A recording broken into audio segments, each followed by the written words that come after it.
How many of you like to travel overseas and see various countries? It was a few years back that my wife and I grabbed our passports and took a trip of a lifetime.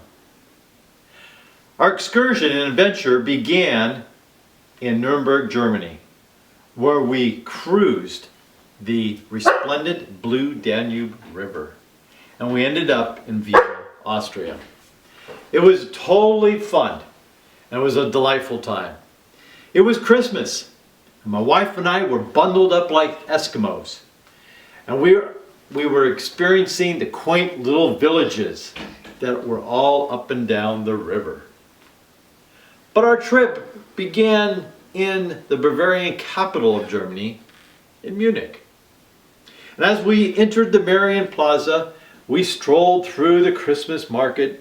We're savoring the Glühwein, we're relishing the Wiener Schnitzel. And there at the corner of our eye, we saw the cathedral. Wow!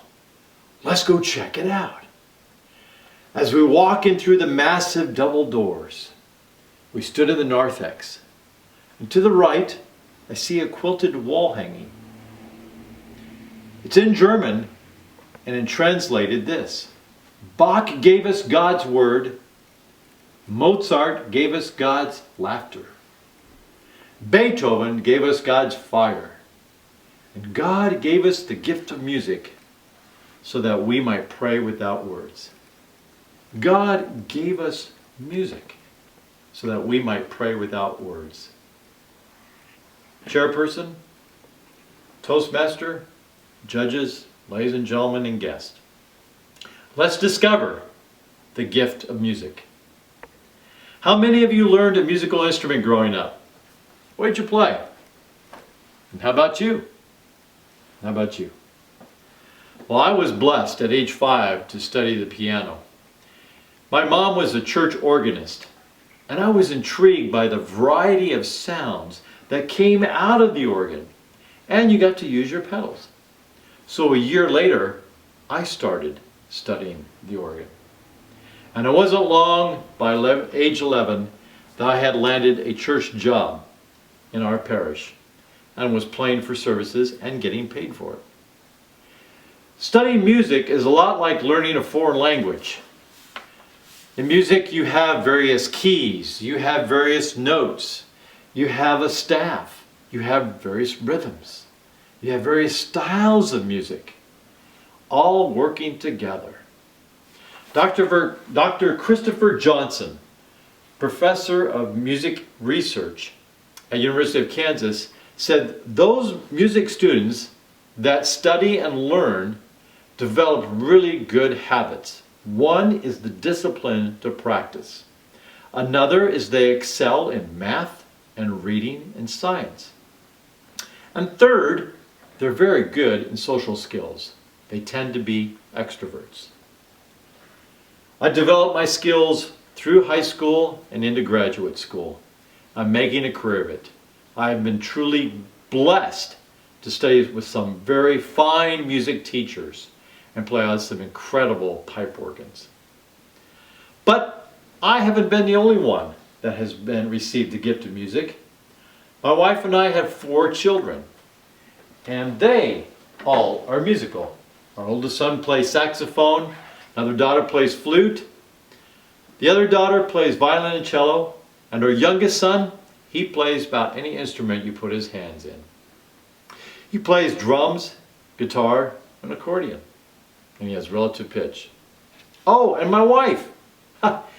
Yes, she plays the radio, and she can dial it in really well. Our family's so musical that we even named our dogs Rhythm, Beethoven, and Mozart.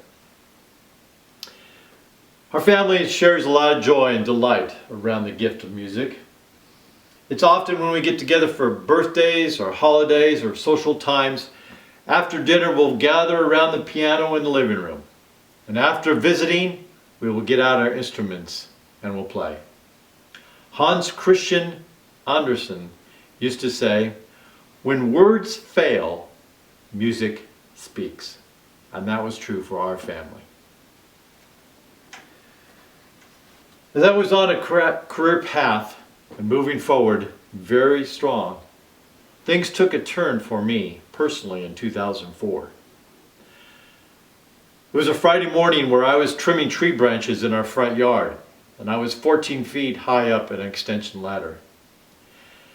The ladder shifted and it went to the right, and I fell straight down. I landed on my feet and on my back. It knocked the wind totally out of me, and I laid there helpless and hopeless.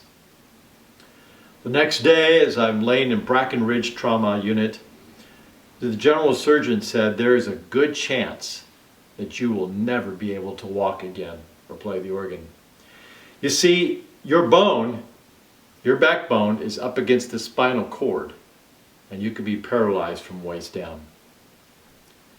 7 days later, I had 2 major surgeries. I have a plate in my heel and a rod in my back.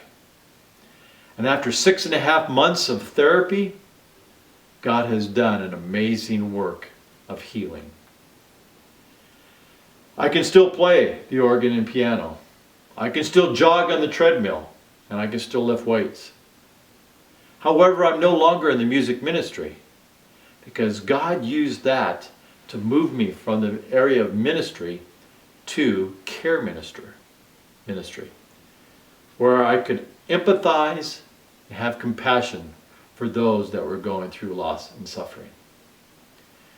I am blessed today. Music truly is a gift.